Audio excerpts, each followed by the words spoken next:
Saya Tita dari IKIP Siliwangi, jurusan PGSD. Ingin mempertanyakan tentang manajemen berbasis sekolah di SDN Sukamaju ini. Dimulai aja ya Bu Ayu? Ya. Bagaimana Anda melibatkan seluruh staf sekolah dalam pengambilan keputusan dan perencanaan strategis? Mungkin maksudnya di sini Bapak Kepala Sekolah. Iya. Ya. Bapak Kepala Sekolah biasanya melibatkan seluruh staf itu dalam penyusunan RAKS atau penyusunan acara-acara agenda-agenda yang penting di Sukamaju dengan mengadakan rapat koordinasi ya. Minimal tuh 1 minggu sekali biasanya suka ada briefing untuk hal-hal yang ada mendadak, itu suka briefing. Kalau briefing hanya dilaksanakan oleh sebagian sibuk karena khawatir mengganggu jadwal pembelajaran anak-anak. Jadi briefing hanya diikuti misalnya hanya ketika ada jam pelajaran yang kosong atau misalnya gurunya sedang di kelasnya sedang ada guru mata pelajaran atau kelasnya masuk siang. Kalau untuk 1 bulan sekali itu selalu ada rapat koordinasi, terutama jika ada penyusunan RAKS atau rencana anggaran sekolah. Apakah itu melibatkan seluruh guru? Kalau RAKS ya, bahkan sampai tenaga pendidik seperti penjaga sekolah, operator itu dilibatkan. Oh, jadi dilibatkan semua ya? Iya. Bagus sekali. Yang kedua, baik, apakah langkah-langkah yang telah diambil untuk meningkatkan partisipasi orang tua dalam manajemen berbasis sekolah? Di SD Sukamaju itu ada komite ya. Terus di bawah komite ada paguyuban. Jadi kalau paguyuban itu istilahnya apa ya? Di sekolah itu POMG, Persatuan Orang Tua Murid dan Guru. Jadi paguyuban ini kepanjangan dari komite. Tiap kelas ada ketua, sekretaris bendahara untuk mengkoordinasikan kelas antara kelas dan sekolah, menjembatani gitu ya. Jadi ketika ada sekolah nih punya agenda apa atau ada rencana apa, itu melalui paguyuban koordinasinya. Jadi misalnya kalau ada keluhan dari orang tua juga, biasanya ada keluhan orang tua kan biasanya dari ke paguyuban dulu atau langsung ke pihak sekolah. Paguyuban, terus dari komite disampaikan ke sekolah. Jadi di kita itu ada pengaduan dari orang tua itu ya. Bahkan dicatat, ditampilkan, dirapatkan ada pengaduan misalnya seperti ini ketidakpuasan atau apa. Bagaimana cara mengukur atau memantau kinerja sekolah berdasarkan indikator-indikator tersebut? Mengukur secara berdasarkan indikator ya, kita lihat aja di Sukamaju ini secara kasat mata dari kegiatan-kegiatan sekolah, terus dari dari pengadaan sarana dan prasarana itu sudah jadi ukur secara yang terlihat. Selanjutnya, bagaimana sekolah mengelola anggaran dan sumber daya yang secara efisien untuk mencapai tujuan pendidikan? Kalau mengelola dana? Iya, anggarannya mungkin kewenangan bendahara ya, tapi kalau saya lihat secara menurut kacamata saya sudah pengelolaan sumber daya dana sudah efektif, sudah efisien. Terbukti dari pengadaan di kelas ya, yang misalnya waktu itu kita menggunakan papan tulis blackboard, papan tulis hitam, sekarang semuanya sudah menggunakan whiteboard. Terus pengadaan sarana prasarana, hal-hal yang diperlukan, alat-alat yang diperlukan sekolah itu sudah terpenuhi. Dengan demikian anggaran yang digunakan benar-benar kepentingan sekolah untuk siswanya dan untuk gurunya siswanya juga. tentunya. Kalau untuk gurunya sendiri itu apa tuh? Misalnya dari sekolah dikasih anggarannya nih buat gurunya nih dalam untuk pembelajarannya misalnya. Oh iya, ada seperti kemarin Bapak itu menyuruh setiap kelas untuk merinci apa aja nih keperluan kelas ya. Ya keperluan guru kan otomatis keperluan untuk di kelas ya, bukan untuk pribadi ya, untuk kemajuan kelas anak dan tentunya sekolah. Ada, kita disuruh merinci apa saja yang dibutuhkan. Jadi sekolah ini bagus ya, dalamnya misalnya ada lomba atau ini ya mungkin dari dana tersebut ya. Iya. Dari bagaimana Anda mendukung pengembangan profesional staf pengajar untuk meningkatkan kualitas pendidikan? Mendukung untuk meningkatkan kualitas pendidikan ya caranya dengan mengikuti KKG, kegiatan-kegiatan di gugus ya tentang pengembangan guru dan seminar-seminar, workshop baik itu dari yang diadakan dinas maupun yang guru-guru itu mencari secara pribadi ya baik secara online ataupun offline. Mengikuti platform Merdeka Mengajar ya sekarang kan kurikulum Merdeka. Selanjutnya, bagaimana cara menangani masalah disiplin dalam pengelolaan konflik di dalam sekolah?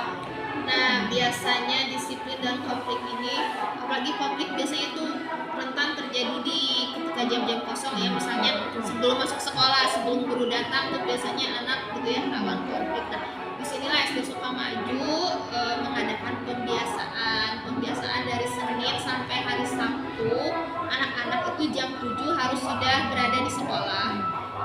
Itu untuk mencegah apa? Yaitu pertama untuk mendisiplinkan ya. Jadi biar anak itu ketika di lapang kan mereka malu kalau misalnya ada yang terlambat dilihat oleh semua kan. Itu untuk mendisiplinkan. Terus untuk mencegah tadi apa? Konflik. Konfliknya Ketika misalnya semua guru sudah ada di sekolah, anak semua sudah ada di lapang tuh meminimalisir terjadinya konflik antara anak-anak. Mengadakan pembiasaan dari Senin sampai hari Sabtu, anak-anak itu jam 7 harus sudah berada di sekolah. Itu untuk mencegah apa? Yaitu pertama untuk mendisiplinkan ya. Jadi biar anak itu ketika di lapang kan mereka malu kalau misalnya ada yang terlambat dilihat oleh semua kan. Itu untuk mendisiplinkan. Terus untuk mencegah tadi apa? Konflik. Ketika misalnya semua guru sudah ada di sekolah, anak semua sudah ada di lapang tuh meminimalisir terjadinya konflik antara anak-anak. Kalau sekarang lebih ke bully ya, tindakan bully. Jadi tiap hari Senin itu anak-anak upacara. Hari Selasa memang tidak kumpul di kelas tapi ada pembiasaan. Hari Rabu itu pembiasaan bundaran tentang apa kamu mulai melestarikan budaya Sunda. Hari Kamis tentang literasi Sukma.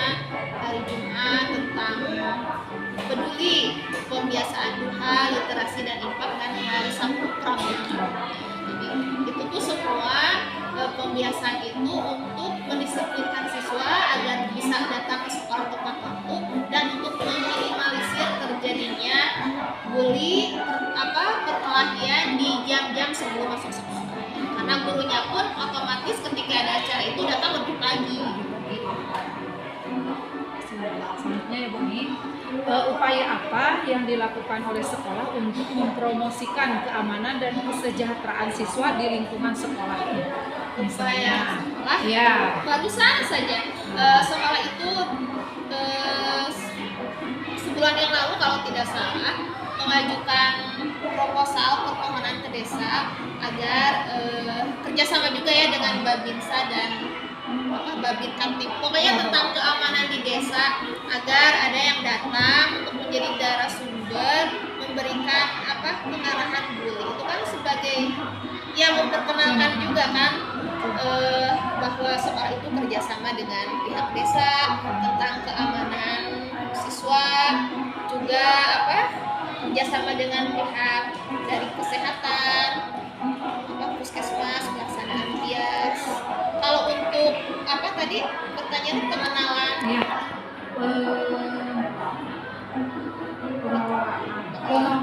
Mempromosikan keamanannya. Nah, pokoknya tiap kegiatan yang ada di SD Sukamaju itu diliput Bu. Sukamaju itu punya media sosial dari TikTok, Instagram, Facebook, dan YouTube. Karena kita punya website tersendiri. Itu setiap ada kegiatan di SD Sukamaju seperti kegiatan barusan pengarahan dari Babinsa tentang bully itu di-upload di media sosial. Tentunya kan itu sebagai ajang promosi kepada masyarakat bahwa ini Sukamaju programnya ini ada narasumber dari polisi dan Babinsa memberikan pengarahan datang beli. Terus ada program-program tadi kebiasaan itu sebagai sarana ajang untuk mempromosikan SD Sukamaju ke khalayak ramai. Dan memang apa ya, animo dari masyarakat untuk menyekolahkan ke Sukamaju ini tuh banyak Bu. Kita sampai 680 lebih SD Sukamaju.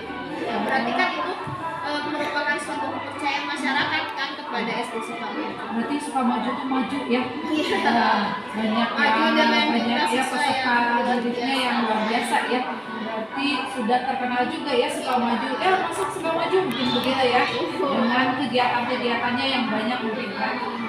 Bantu media sosial ini. Terima kasih banyak. Selanjutnya baik, bagaimana cara merencanakan dan melaksanakan program pengembangan kurikulum yang relevan dan sesuai dengan kebutuhan siswa? Program pengembangan kurikulum ya. Ya. Iya, sekarang kan kelas 1-4 di Sukamaju itu melaksanakan kurikulum merdeka. Di kurikulum merdeka itu ada K5 ya, proyek penguatan profil pelajar Pancasila. Kita tuh di sini proyeknya tentang sampah gitu kan. Jadi pengelolaan sampah dimulai dari hal yang paling kecil, kesadaran untuk memungut sampah. Terus nanti setelah itu ada apa, pengolahan sampah dibedakan sampah organik sama anorganik. Terus nanti bagaimana tindakan apa yang dilakukan terhadap sampah organik. Misalnya kita jadikan ini akan jadikan untuk sampah anorganik, kita jadikan alat-alat barang-barang yang apa berguna. Pengembangan itu maksudnya K5 ya. Baru kelas 1 dengan kelas 4 ya ya, di sini. betul. Tahun ini baru kelas 1 dan Bagaimana cara mengevaluasi efektivitas kebijakan dan praktik manajemen berbasis sekolah di sekolah ini, di sekolah Sukamaju ini? mengevaluasinya Nah, ya itu dengan kita tadi mengadakan rapat atau mendengar keluhan-keluhan nih dari masyarakat, dari siswa dulu ya, dari siswa, dari orang tua, dari masyarakat. Ada keluhan nggak sih tentang misalnya program kita apa pelaksanaannya bagaimana itu di situ. Jadi dari pemilihan dari keluhan, dari pertanyaan-pertanyaan, dari ketika rapat koordinasi, evaluasi.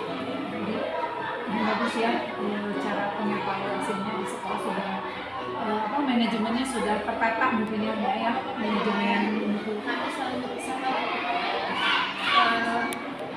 apa ya, kompak mendukung program sekolah, mendukung program ya program dinas pendidikan.